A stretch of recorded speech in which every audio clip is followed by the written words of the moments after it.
I'm Divya. Hope you all are doing good and safe at home. Today, through this video, I'm going to make you understand what is spectral signature in remote sensing and also the spectral reflectance profiles of soil, water, and vegetation. Before going into the topic, I'll tell you what does the term signature imply. Signatures are what gives an object an identity. ഒരു വസ്തുവിന് ഒരു identity കൊടുക്കുന്ന ഒന്നിനെയാണ് signature എന്നതുകൊണ്ട് അർത്ഥമാക്കുന്നത്.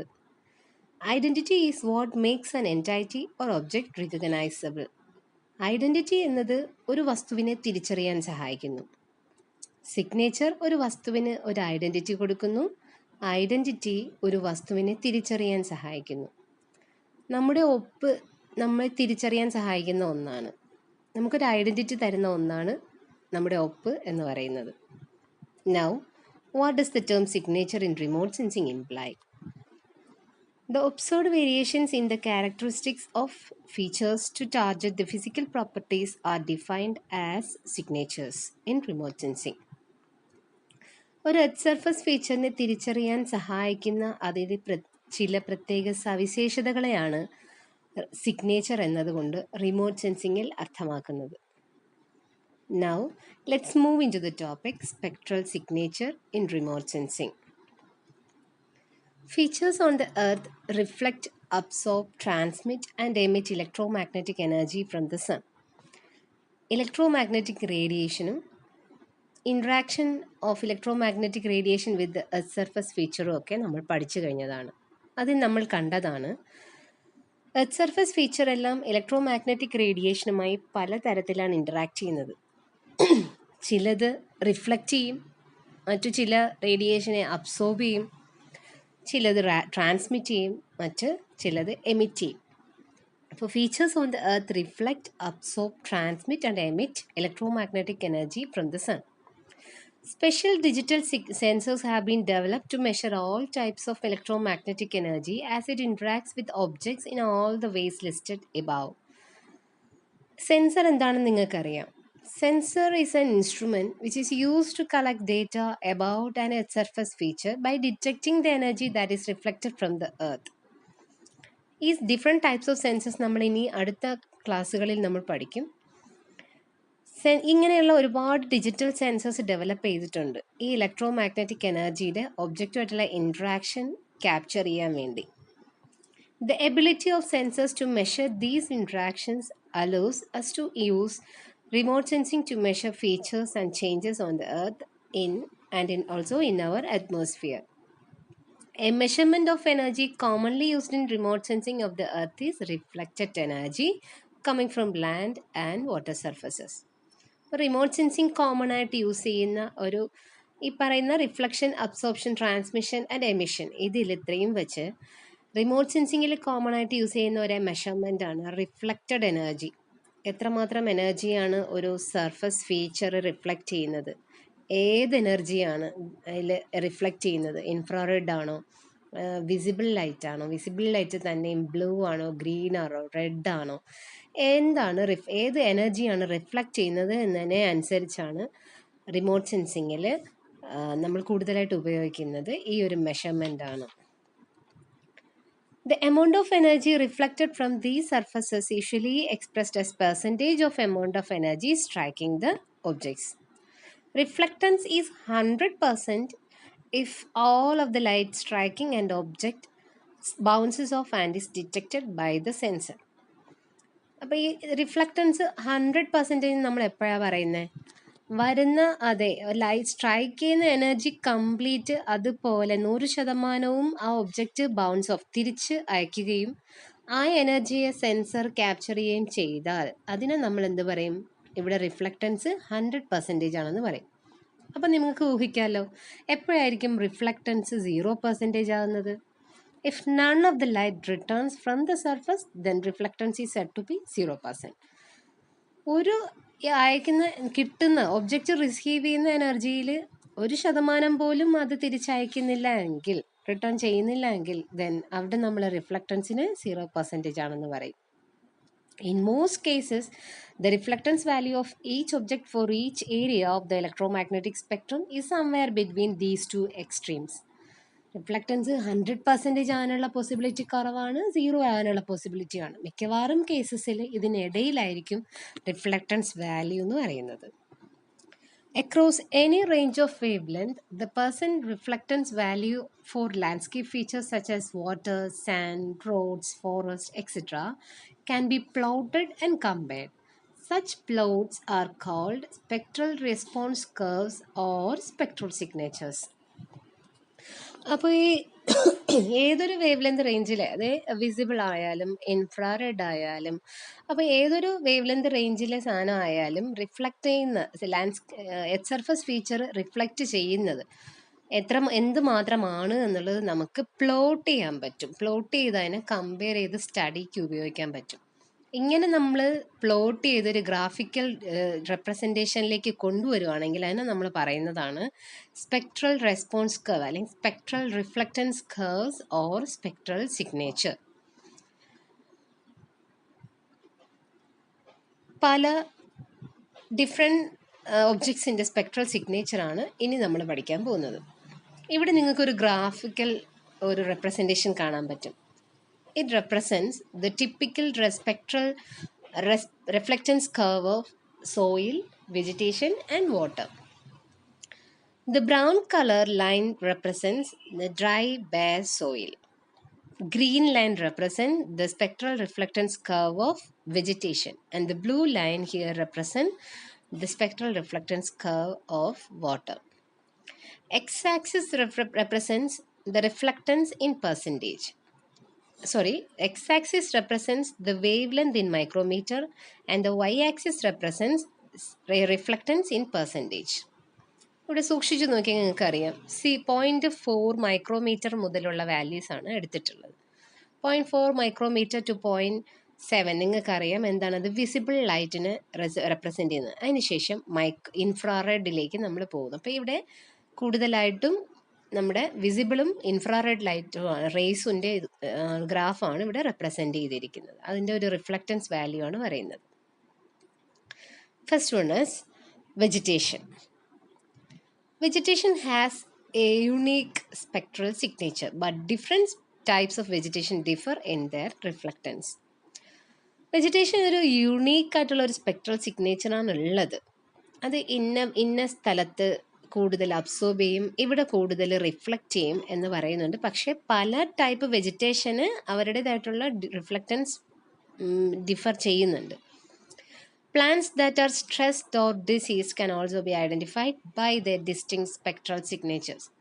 അപ്പോൾ ഇതിൽ നിന്നൊക്കെയാണ് നമുക്ക് ശരിക്കും പറഞ്ഞു കഴിഞ്ഞാൽ, അപ്പോൾ എല്ലാത്തിനും ഒരു യുണീക്ക് സ്പെക്ട്രൽ സിഗ്നേച്ചർ ഉണ്ടെന്ന് പറഞ്ഞു വെജിറ്റേഷന്.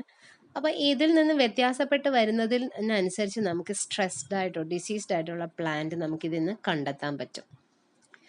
The leaf pigments, cell structure and water content affect the spectral reflectance of vegetation. അപ്പോൾ ഒരു വെജിറ്റേഷൻ്റെ സ്പെക്ട്രൽ റിഫ്ലക്റ്റൻസിനെ അഫക്റ്റ് ചെയ്യുന്ന കാര്യങ്ങളാണ് ഒന്ന് അതിലെ leaf pigment, then cell structure, പിന്നെ വാട്ടർ കണ്ടൻറ്റ്. ഈ 3 കാര്യങ്ങളാണ് അതിൻ്റെ റിഫ്ലക്റ്റൻസ് പ്രോപ്പർട്ടീസിനെ അഫക്റ്റ് ചെയ്യുന്നത്. ഇത് ഇവിടെ നിങ്ങൾക്ക് നോക്കിക്കഴിഞ്ഞാൽ ഗ്രീൻ ലൈൻ മാത്രമാണുള്ളത്. നമ്മൾ നേരത്തെ 3 കണ്ടിരുന്നു, വാട്ടറിൻ്റെയും സോയിലിൻ്റെയും വെജിറ്റേഷൻ്റെയും കണ്ടതാണ്. ഇത് ഇപ്പോൾ ഈ ഗ്രാഫിനകത്ത് നിങ്ങൾക്ക് കാണാൻ പറ്റുന്നത് എന്ത് മാത്രമാണ്, വെജിറ്റേഷൻ്റെ സ്പെക്ട്രൽ റിഫ്ലക്റ്റൻസ് കർവ് മാത്രമാണ് കാണാൻ പറ്റുന്നത്.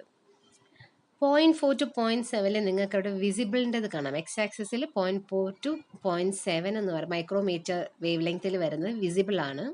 ദെൻ അടുത്ത് നിയർ ഇൻഫ്രാറെഡ് തന്നെയാണ് മൊത്തം കാണിക്കുന്നത്. അതിൽ ആദ്യത്തെ കുറച്ച് ഭാഗം നിയർ ഇൻഫ്രാറെഡും ബാക്കി മഞ്ഞ താഴെ നിങ്ങൾ ശ്രദ്ധിച്ചാൽ മനസ്സിലാവും, മഞ്ഞയിൽ ഷോർട്ട് വേവ് ഇൻഫ്രാറെഡ് എന്ന് അവിടെ എഴുതിയിട്ടുണ്ട്. ഇവിടെ നിങ്ങൾ നോക്കൂ, ആദ്യം വിസിബിൾ ഏരിയയിൽ വരുമ്പോഴത്തേക്കും വളരെ കുറച്ച് റിഫ്ലക്ഷൻ നടക്കുന്നുള്ളൂ. റിഫ്ലക്റ്റൻസ് ഏതാണ്ട് 10% വരെ മാത്രമേ വിസിബിൾ വേവ് ലെങ്ത് റീജിയനിൽ വരുന്നുള്ളൂ. അതായത് ലീഫ് അബ്സോർബ് ചെയ്യുകയാണെന്നാണ് അതിൻ്റെ അർത്ഥം. ലീഫ് അബ്സോർബ് ചെയ്യുന്നത് തന്നെയും റിഫ്ലക്റ്റ് ചെയ്യുന്നത് കൂടുതൽ എന്തായിരിക്കും, നമ്മൾ ലീഫിന് എന്ത് കളറിലാണ് കാണുന്നത്, ഗ്രീൻ കളറിൽ അല്ലേ. Green leaf appears as green അല്ലേ. എന്തുകൊണ്ടാണ് ഗ്രീൻ കളറിൽ നമ്മൾ കാണുന്നത്? നമ്മൾ നേരത്തെ പഠിച്ചിട്ടുള്ളതാണ് ഏത് കളറിലാണ് കാണുന്നത് ആ കളറായിരിക്കും ആ കൂടുതൽ അത് റിഫ്ലക്റ്റ് ചെയ്യുന്നത്. Blue, green, red. ഇതിൽ ബ്ലൂവും ഗ്രീനും ആ ഒരു ഒബ്ജക്റ്റ് അബ്സോർബ് ചെയ്യുകയും റെഡാണ് റിഫ്ലക്റ്റ് ചെയ്യുകയും ചെയ്യുന്നതെങ്കിൽ ആ വസ്തു എന്ത് കളറിലാണ് നമ്മൾ കാണുക?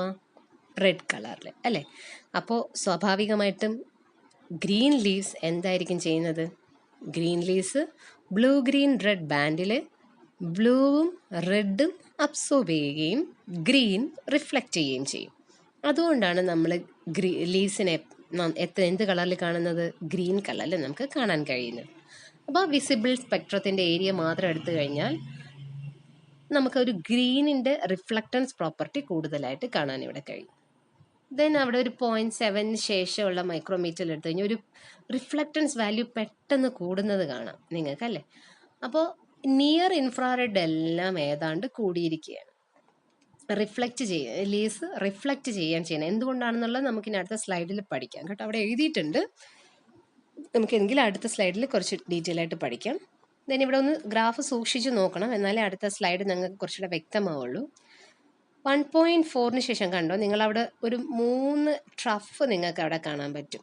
3 ട്രഫ്. വാട്ടറിൻ്റെ കണ്ടൻറ്റ് കൂടുന്നതിനനുസരിച്ച് വാട്ടറിന് അബ്സോർപ്ഷൻ കപ്പാസിറ്റി കൂടുതലാണ്, റേസിൻ്റെ അബ്സോർപ്ഷൻ. അപ്പോൾ വാട്ടറിൻ്റെ അബ്സോർപ്ഷൻ കപ്പാസിറ്റി കൂടി വരുന്ന ഒരു ഏരിയാസ് ആണ് ഈ പറയുന്ന 1.4, 1.6, 1.9, 2.56 സംതിങ്. ഓക്കെ, നമുക്ക് ഓരോ ഏരിയ ആയിട്ട് നോക്കാം. ആദ്യത്തേത് വിസിബിൾ ഏരിയയിൽ എങ്ങനെയാണ് വെജിറ്റേഷൻ്റെ റിഫ്ലക്റ്റൻസ് പ്രോപ്പർട്ടി എന്ന് നോക്കാം. In the visible bands, the reflectance is relatively low as the majority of light is absorbed by the green pigments. മനസ്സിലായോ? നമ്മൾ നേരത്തെ പറഞ്ഞിരുന്നു മെജോറിറ്റി ബ്ലൂ, നമ്മുടെ വിസിബിൾ ഏരിയയിൽ ബ്ലൂ ഗ്രീൻ വിജിയോർ ആ ഒരു ബാൻഡിൽ മെജോറിറ്റി ലൈറ്റും എന്ത് ചെയ്യാണ് ചെയ്യുന്നത്? Is absorbed by the leaf pigment. ലീഫിലെ പിഗ്മെൻറ്റ് അബ്സോർബ് ചെയ്യുന്നു. കാര്യം ലീഫിലെ പിഗ്മെന്റ് എന്ന് പറഞ്ഞാൽ ക്ലോറോഫിലാണ്. Chlorophyll strongly absorbs energy in the blue and red wavelength and reflect more green wavelength. That is why healthy vegetation appears green. ഇപ്പം chlorophyll content കൂടുതലുള്ള leaves എന്ത് ചെയ്യും? ബ്ലൂവും റെഡും അബ്സോർബ് ചെയ്യുകയും കൂടുതലായിട്ട് ഗ്രീൻ വേവ് ലെങ്തിലുള്ള എനർജിയെ റിഫ്ലക്റ്റ് ചെയ്യുകയും ചെയ്യും. അതുകൊണ്ടാണ് നമുക്കൊരു ഹെൽത്തി വെജിറ്റേഷൻ നല്ല പച്ച കളറിൽ നമുക്കിവിടെ കാണാൻ കഴിയുന്നത്. ഇവിടെ നിങ്ങൾ കണ്ടില്ലേ, ക്ലോറോഫിൽ അബ്സോർബ് ചെയ്യുന്ന ഏരിയ 2 ട്രഫ് അവിടെ കൊടുത്തിരിക്കുന്നു. ആ ആരോ ശ്രദ്ധിച്ചാൽ മതി, ബ്ലൂ ആരോ ശ്രദ്ധിച്ചാൽ മതി. ക്ലോറോഫിലിൻ്റെ മാക്സിമം അബ്സോർപ്ഷനും റിഫ്ലക്റ്റ് ചെയ്യുന്ന ഏരിയയാണ് ആ നമുക്ക് ഉയർന്നിരിക്കുന്ന വിസിബിൾ ഇതിൽ ഉയർന്നിരിക്കുന്നത്. ആ ഒരു റിഫ്ലക്റ്റൻസ് ഏരിയയാണ് നമുക്ക് കാണാൻ കഴിയുന്നത്. ഓക്കെ, ദെൻ നിയർ ഇൻഫ്രാറെഡിൽ എങ്ങനെയാണെന്ന് നോക്കാം. നിയർ ഇൻഫ്രാറെഡ് റീജിയനിൽ എങ്ങനെയാണ് അതിൻ്റെ ഒരു റിഫ്ലക്റ്റൻസ് പ്രോപ്പർട്ടി നോക്കാം. Four healthy vegetation the reflectance is much higher in the near infrared region than in the visible region due to the cellular structure of the leaves, specifically the spongy mesophyll. Therefore, the healthy vegetation can be easily identified by the high near infrared reflectance and generally low visible reflectance. അപ്പം നമുക്ക് ലീഫിൻ്റെ structure, ഇവിടെ ലീഫിൻ്റെ structure ഞാൻ കൊടുത്തിട്ടുണ്ട്. ഈ structure നോക്കിക്കഴിഞ്ഞാൽ നിങ്ങൾക്ക് മനസ്സിലാവും ഇതിൻ്റെ ഉള്ളിൽ ഒരു സ്പോഞ്ചി ആയിട്ടുള്ള ലീഫ് സ്ട്രക്ചറാണ് ഉള്ളത്. മുകളിലത്തെ എപ്പിഡെർമിസും കഴിഞ്ഞ് നടുവിൽ സ്പോഞ്ചി മീസോഫിലാണ്. ഈ മീസോഫിൽ കംപ്ലീറ്റ് ആയിട്ട് ഇൻഫ്രാറെഡ് റേസ്, നമ്മുടെ നിയർ ഇൻഫ്രാറെഡ് റേസിനെ നല്ലോണം റിഫ്ലക്റ്റ് ചെയ്യും. അതാണ് അതിൻ്റെ പ്രത്യേകത എന്ന് പറയുന്നത്. The reflectance is much higher in the near infrared region. വിസിബിളിൽ റിഫ്ലക്റ്റ് ചെയ്യുന്നതിനേക്കാളും നല്ലോണം ഈ സ്പോഞ്ചി മീസോഫിൽ ആൻഡ് ആ ഒരു സ്ട്രക്ചർ എന്ത് ചെയ്യുന്നുണ്ട്? നിയർ ഇൻഫ്രാറെഡ് പോർഷന് റിഫ്ലക്റ്റ് ചെയ്യുന്നുണ്ട്. കാണാൻ കഴിയുന്നുണ്ടല്ലോ അല്ലേ? ഒരു വൈറ്റ് റേ മുകളിലോട്ട് പോയിട്ടുള്ളത് അതെന്താണ്? റിഫ്ലക്റ്റഡ് ഇൻഫ്രാറെഡ് ആണ്. ഓക്കെ, ഒരു ഹെൽത്തി ലീഫിൻ്റെ സ്ട്രക്ചറാണ് നിങ്ങൾക്ക് ഇവിടെ കാണാൻ കഴിയുന്നത്. മനസ്സിലായില്ലേ? അപ്പോൾ ആ റിഫ്ലക്റ്റൻസ്, ആ ഗ്രീൻ കളർ ലൈൻ മുകളിലോട്ട് ഒരു ഏതാണ്ട് 50% റിഫ്ലക്റ്റ് ചെയ്തിരിക്കുന്നത് നിങ്ങൾക്ക് കാണാൻ കഴിയുന്നുണ്ടല്ലോ നിയർ ഇൻഫ്രാറെഡിൽ. Reflectance due to spongy mesophyll. Then the short wave ഇൻഫ്രാറെഡിൽ എങ്ങനെയാണ് അതിൻ്റെ റിഫ്ലക്റ്റൻസ് പ്രോപ്പർട്ടി? ഗ്രീൻ ലീഫ് എങ്ങനെയാണ് ഷോർട്ട് വേവ് ഇൻഫ്രാറെഡിനെ റിഫ്ലക്റ്റ് ചെയ്യുന്നത് നോക്കാം. The reflectance in the shortwave infrared is related to the water content of the vegetation and its structure. അപ്പോൾ ലീഫിൽ water content ഉണ്ടെന്ന് നിങ്ങൾക്കറിയാം. അപ്പോൾ ആദ്യത്തേത് വിസിബിളിനകത്ത് നമ്മൾ പറഞ്ഞ എന്താണ്, വിസിബിളിലെ ക്ലോറോഫിൽ കണ്ടന്റ് ആണ് എന്തിനെ അബ്സോർബ് ചെയ്യുന്നത്, ബ്ലൂ റെഡ് ബാൻഡിനെ അബ്സോർബ് ചെയ്യുകയും ഗ്രീനിനെ റിഫ്ലക്റ്റ് ചെയ്യുകയും ചെയ്യുന്നു. So leaf appears green. Then നമ്മൾ പറഞ്ഞത് അതിൻ്റെ ഇൻറ്റേർണൽ സ്ട്രക്ചർ, സെൽ സ്ട്രക്ചർ എന്ത് ചെയ്യുന്നുണ്ട്, ഇൻഫ്രാറെഡിനെ, നിയർ ഇൻഫ്രാറെഡ് പോർഷനെ കംപ്ലീറ്റ് ആയിട്ട് റിഫ്ലക്റ്റ് ചെയ്യുന്നുണ്ട്. അതുകൊണ്ടാണ് നമ്മളെ ഹെൽത്തി വെജിറ്റേഷൻ നമുക്ക് പെട്ടെന്ന് ഐഡൻറ്റിഫൈ ചെയ്യാൻ പറ്റും. കൂടുതലായിട്ട് നിയർ ഇൻഫ്രാറെഡാണ് റിഫ്ലക്റ്റ് ചെയ്തിരിക്കുന്നതെങ്കിൽ അതൊരു ഹെൽത്തി വെജിറ്റേഷൻ ആണ് നമുക്ക് മനസ്സിലാവും. ദെൻ ഷോർട്ട് വേവ് ഇൻഫ്രാറെഡിൻ്റെ കേസിൽ വാട്ടർ കണ്ടന്റ് ആണ് അതിനെ അഫക്റ്റ് ചെയ്യുന്നത്. വാട്ടർ കണ്ടന്റ് കൂടുതലുള്ള ഇലകളും വാട്ടർ കണ്ടന്റ് കുറഞ്ഞ ഇലകളും നമുക്ക് വളരെ വേഗം നമുക്ക് ഇതിൽ നിന്ന് ഐഡൻറ്റിഫൈ ചെയ്തെടുക്കാൻ പറ്റും.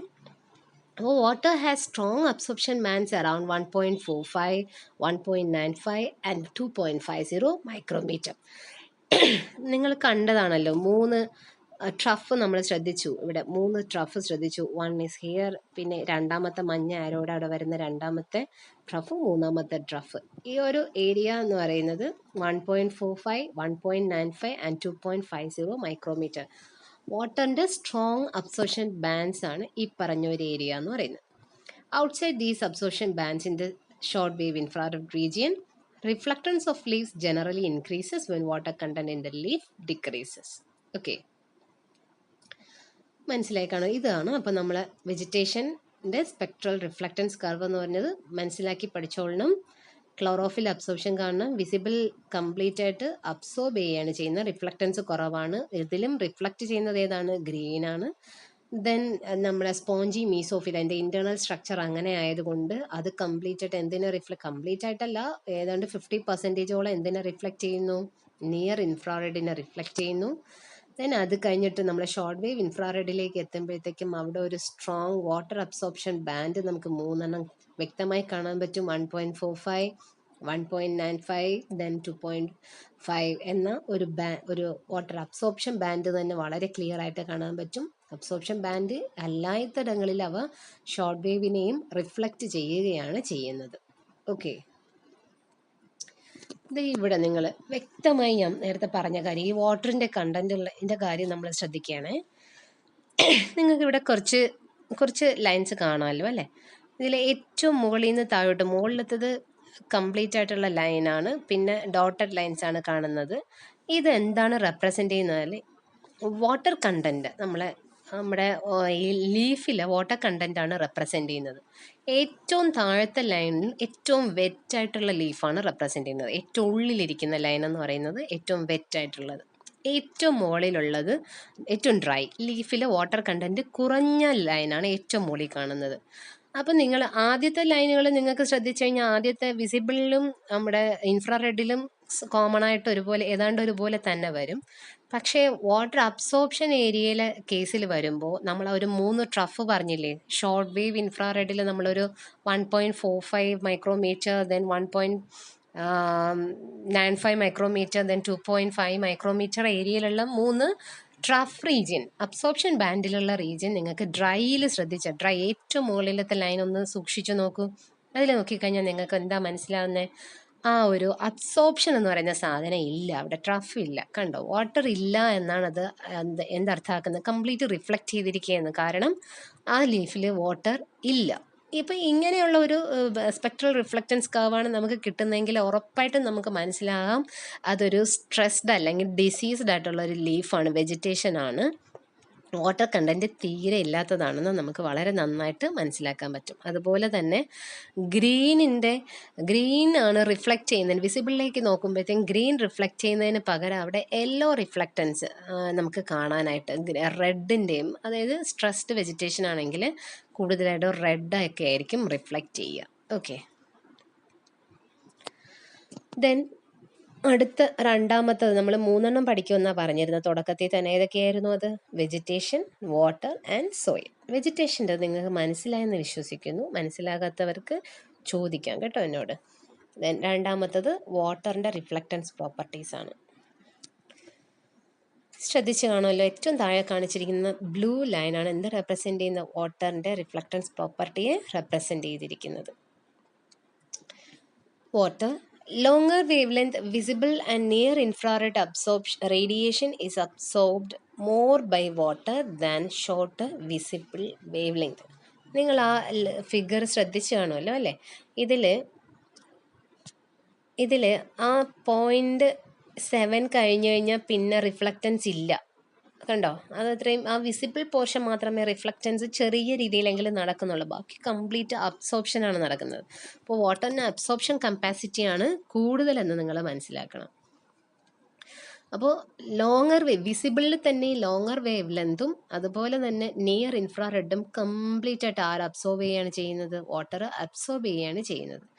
Thus, water typically looks blue or blue-green due to stronger reflectance at these shorter wavelength and darker if viewed at red or near infrared wavelength. അപ്പം വാട്ടർ എന്തുകൊണ്ട് ബ്ലൂ കളറിൽ കാണുന്നു എന്ന് നിങ്ങൾക്ക് മനസ്സിലായല്ലോ. കൂടുതലായിട്ട് റിഫ്ലക്റ്റ് ചെയ്യുന്നത് എന്താണ്? ഷോർട്ടർ വേവ് ലെങ്ത് ആയ ബ്ലൂ ആണ് റിഫ്ലക്റ്റ് ചെയ്യുന്നത്. ബ്ലൂ റിഫ്ലക്റ്റ് ചെയ്യുകയാണ് ചെയ്യുന്നത്. ബാക്കി longer wave length complete absorb ചെയ്യുകയാണ് ചെയ്യുന്നത്. അതുകൊണ്ട് നമുക്ക് റിഫ്ലക്റ്റ് ചെയ്യുന്ന ബ്ലൂ ആകുമ്പോൾ നമ്മൾ എന്ത് കളറിൽ കാണും? അതിനെ ബ്ലൂ കളറിൽ കാണും. If there is suspended sediment present in the upper layers of the water body, then this will allow better reflectivity and a brighter appearance of the water. എന്തെങ്കിലും സസ്പെൻഡഡ് സെഡിമെൻറ്റ്സ് വാട്ടർ ബോഡിയിൽ ഉണ്ടെങ്കിൽ കൂടുതൽ റിഫ്ലക്റ്റിവിറ്റിയാണ് കൊടുക്കുന്നത്. അങ്ങനെയാണെങ്കിൽ കൂടുതൽ ബ്രൈറ്ററായിട്ട് നമുക്ക് വാട്ടർ കാണാൻ പറ്റും. ഇനി വാട്ടറിൽ ആൽഗെ കണ്ടന്റ് ഉള്ള വാട്ടർ ആണെങ്കിലും അതിൻ്റെ റിഫ്ലക്റ്റൻസ് പ്രോപ്പർട്ടി ഡിഫർ ചെയ്യും. ക്ലോറോഫിൽ ഇൻ ആൽഗെ, സ്വാഭാവികമായിട്ടും ആൽഗയിലും ക്ലോറോഫിൽ ഉണ്ട്. നിങ്ങൾ ക്ലോറോഫിൽ കണ്ടന്റ് എന്ത് ചെയ്യുമെന്ന് പറഞ്ഞു. ക്ലോറോഫിൽ എന്താണ് റിഫ്ലക്റ്റ് ചെയ്യുന്നത്? നമ്മൾ വെജിറ്റേഷൻ്റെ കേസിൽ പഠിച്ചു. ബ്ലൂ ആണോ, ഗ്രീൻ ആണോ, റെഡ് ആണോ? ഗ്രീൻ ആണ് അല്ലേ? അപ്പോൾ chlorophyll algae absorbs more of the blue wave length and reflects the green, making the water appear more green in colour when algae is present. അപ്പോൾ ആൽഗെ ഉള്ള വാട്ടർ എന്തുകൊണ്ട് പച്ച നിറത്തി കാണുന്നു എന്ന് മനസ്സിലായോ? എന്തുകൊണ്ടാണ്? ആൽഗയിലെ ക്ലോറോഫിൽ എന്തിനാണ് ബ്ലൂ അല്ല റിഫ്ലക്റ്റ് ചെയ്യുന്നത്? ബ്ലൂവിനെ അബ്സോർബ് ചെയ്യുകയാണ് ചെയ്യുന്നത്. പിന്നെ എന്തിനാ റിഫ്ലക്റ്റ് ചെയ്യും? ഗ്രീൻ റിഫ്ലക്റ്റ് ചെയ്യും. So water appear more green in colour when algae is present.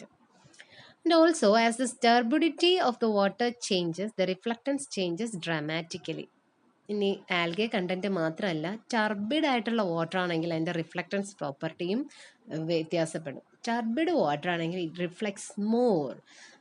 Calm വാട്ടറിനേക്കാളും റിഫ്ലക്റ്റൻസ് പ്രോപ്പർട്ടി കൂടുന്നത് ടർബിഡ് വാട്ടറിലാണ്. കാം വാട്ടറിന് അബ്സോർപ്ഷൻ കപ്പാസിറ്റി കൂടുതലാണെങ്കിൽ ടർബിഡ് വാട്ടറിന് റിഫ്ലക്റ്റൻസ് പ്രോപ്പർട്ടിയാണ് കൂടുതൽ, റിഫ്ലക്റ്റ് ചെയ്യുകയാണ് ചെയ്യുന്നത്. ഇവിടെ കൊടുത്തിരിക്കുന്ന വാട്ടറിൻ്റെ മാത്രം ഒരു സ്പെക്ട്രൽ റിഫ്ലക്റ്റൻസ് കർവ് ആണ്. അതിനകത്ത് 2 ലൈൻ കാണുന്നുണ്ട്. And the red line represents the relatively clear calm water and the blue line represents highly turbid water. നിങ്ങൾ കണ്ടു കാണുമല്ലോ. കാം വാട്ടർ എന്ത് ചെയ്യണം? റിഫ്ലക്റ്റൻസ് പ്രോപ്പർട്ടി കുറവാണ്, വളരെ കുറച്ചായിട്ട് അത് റിഫ്ലക്റ്റ് ചെയ്യുന്നുള്ളൂ. പക്ഷേ ടർബിഡ് വാട്ടർ ആണെങ്കിലോ ഇതിനെ കമ്പയർ ചെയ്യുന്നതിനനുസരിച്ച് ഒരുപാട് അങ്ങനെ വെജിറ്റേഷൻ്റെ പോലെയൊന്നുമല്ല. എന്തിനനുസരിച്ച്? ജസ്റ്റ് ഈ കാം വാട്ടറുമായിട്ട് കമ്പയർ ചെയ്യുമ്പോൾ കുറച്ച് റിഫ്ലക്റ്റൻസ് പ്രോപ്പർട്ടി ആർക്ക് കൂടുതലാണ്? ടർബിഡ് വാട്ടറിന് കൂടുതലാണ്.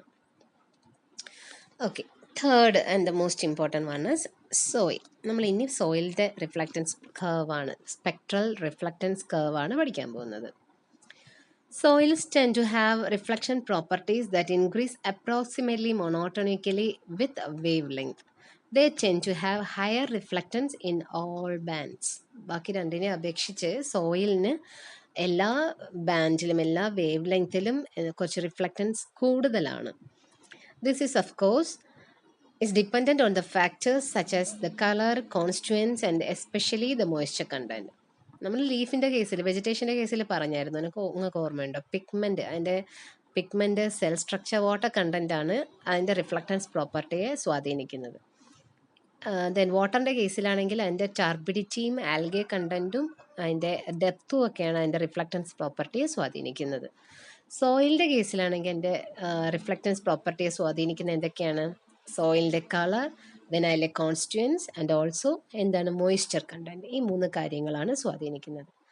As described above, water is relatively strong absorber of all wavelengths, particularly those longer than the red part of the visible spectrum.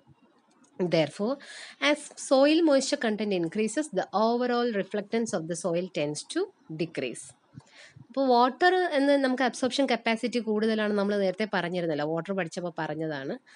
അതുപോലെ തന്നെ സോയിലുള്ള water content, soil moisture content കൂടുന്നതിനനുസരിച്ച് സ്വാഭാവികമായിട്ടും reflectance കുറയുകയാണ് കാരണം എന്താണ്, അത് അബ്സോർബ് ചെയ്യുകയാണ് ചെയ്യുന്നത് വാട്ടർ. അതുകൊണ്ട് സോയിൽ മോയ്സ്ചർ കണ്ടന്റ് കൂടുന്നതിനനുസരിച്ച് ഓവറോൾ റിഫ്ലക്റ്റൻസ് എന്ത് ചെയ്യും, ഒന്ന് കുറയും. Soils rich in iron oxide reflect proportionally more of the red than other visible wavelength and appears red to the human eye. എല്ലാത്തിലും പറയുന്ന പോലെ തന്നെയാണ്, സോയിൽ അയൺ ഓക്സൈഡ് കൂടുതലുള്ള സോയിലാണെങ്കിൽ സ്വാഭാവികമായിട്ടും അയൺ ഇതുള്ളത് റെഡ് കളറിലാണ് നിങ്ങൾ പഠിച്ചിട്ടുണ്ട്. അപ്പോൾ എന്തുകൊണ്ടാണെങ്കിലും അത് റെഡാണ് കൂടുതൽ റിഫ്ലക്റ്റ് ചെയ്യുന്നത് മറ്റ് വിസിബിൾ വേവ് ലെങ്തിലുള്ള ബാക്കി രണ്ട് ലൈറ്റിനേക്കാളും. ഏതൊക്കെയാണ്? ബ്ലൂവും ഗ്രീനിനേക്കാളും കൂടുതൽ റിഫ്ലക്റ്റ് ചെയ്യുന്നത് റെഡാണ്. അതുകൊണ്ട് it appears red to the human eye. Then a sandy soil on the other hand tends to appear bright white in imagery because visible wavelengths are more or less equally reflected. ഒരു Sandy സോയിലിൻ്റെ case എടുക്കുവാണെങ്കിൽ എങ്ങനെയാണ്, അത് നമുക്ക് ഇമേജിൽ Sandy soil എങ്ങനെ നല്ലൊരു bright white അല്ലെങ്കിൽ bright കളറിലാണ് കാണപ്പെടുന്നത്. അത് എന്തുകൊണ്ടാണെന്ന് വെച്ചാൽ ഏതാണ്ട് എല്ലാ വേവ് ലെങ്തിലുള്ള വിസിബിൾ ലൈറ്റിനെയും റിഫ്ലക്റ്റ് ചെയ്യും. കംപ്ലീറ്റ് റിഫ്ലക്റ്റ് ചെയ്യുമ്പോൾ അത് വൈറ്റിലിരിക്കും അല്ലേ. കംപ്ലീറ്റ് അബ്സോർപ്ഷൻ ആണ് നടക്കുന്നതെങ്കിൽ ബ്ലാക്കിലിരിക്കും, കംപ്ലീറ്റ് റിഫ്ലക്ഷൻ ആണെങ്കിൽ വൈറ്റിലിരിക്കും. അപ്പോൾ സാൻഡ് എന്തുകൊണ്ട് വൈറ്റ് ആണ്? സാൻഡി സോയിലിൻ്റെ വൈറ്റ് കളറിന് കാരണം complete reflectance of visible light ആണ്. ഓക്കെ, ഇവിടെ ബ്രൗൺ കളറിൽ കാണിച്ചിരിക്കുന്നത് ഡ്രൈ ബെയർ സോയിലാണ്. ഇവിടെ നിങ്ങൾക്ക് കുറേ ലൈൻസ് കാണാൻ പറ്റും. ഇത് സോയിലിൻ്റെ മാത്രം സ്പെക്ട്രൽ റിഫ്ലക്റ്റൻസ് കർവാണ്. ഏറ്റവും മുകളിലൊരു ബ്രൗൺ കളറിലെ ലൈന്, ഏറ്റവും താഴെ വയലറ്റ് കളറിലെ ലൈനുമാണ് നിങ്ങൾക്ക് കാണാൻ കഴിയുന്നത്. അതിൻ്റെ സൈഡിൽ ഇൻഡെക്സ് കോളത്തിൽ കൊടുത്തിട്ടുണ്ട് സോയിൽ മോയ്സ്ചർ കണ്ടൻറ്റ് 30%, 26%, 21%. അങ്ങനെ സോയിൽ മോയ്സ്ചർ കണ്ടൻറ്റ് 0. അപ്പോൾ മോയ്സ്ചർ കണ്ടൻറ്റ് എന്ന് പറഞ്ഞാൽ വാട്ടർ കണ്ടൻറ്റ്, സോയിലിലെ വാട്ടർ കണ്ടൻറ്റ്. സോയിലിൽ വാട്ടർ കണ്ടൻറ്റ് ഇല്ലാത്ത ബെയർ ഡ്രൈ സോയിലാണ് ഏറ്റവും മുകളിൽ കാണിച്ചിരിക്കുന്ന ബ്രൗൺ കളർ. അപ്പോൾ വാട്ടർ ഇല്ല, സ്വാഭാവികമായിട്ടും അബ്സോർപ്ഷൻ കുറവാണ്, റിഫ്ലക്റ്റൻസ് കൂടുതലാണ്. അതുകൊണ്ടാണ് അത് ഏറ്റവും മുകളിൽ. ആ ട്രഫ് ഇല്ല, നമ്മൾ നേരത്തെ പറഞ്ഞില്ലേ 1.45 ദെൻ 1.95 ആ ബാൻഡിലൊരു ട്രഫ് വരും, അബ്സോർപ്ഷൻ വരും വാട്ടറിന്, ഷോർട്ട് വേവ് ഇൻഫ്രാറെഡിൻ്റെ സ്ഥലത്ത്. ആ അബ്സോർപ്ഷൻ നടക്കാതെ ഏറ്റവും കൂടുതലായിട്ട് റിഫ്ലക്റ്റ് ചെയ്ത് പോയിരിക്കുന്നതാണ് സോയിൽ മോയ്സ്ചർ കണ്ടൻറ്റ് ഏറ്റവും കുറഞ്ഞ സോയിലിന്. അതേസമയം സോയിൽ മോയ്സ്ചർ കണ്ടൻറ്റ് 30% വരുന്ന സോയിൽ മോയ്സ്ചർ കണ്ടൻറ്റ് കൂടിയ സോയിലാണ് നമുക്ക് ഏറ്റവും താഴെ കാണാൻ പറ്റുന്നത്. അവിടെ നമുക്ക് വ്യക്തമായ രീതിയിൽ ആ ട്രഫ് ഡെവലപ്പ് ചെയ്തിരിക്കുന്ന കണ്ടോ, ആ അബ്സോർപ്ഷൻ ബാൻഡിൽ, അത് സോയിൽ മോയ്സ്ചർ കണ്ടൻറ്റ് കൂടിയ സോയിലാണ്. ഇതാണ് spectral reflectance curve of soil.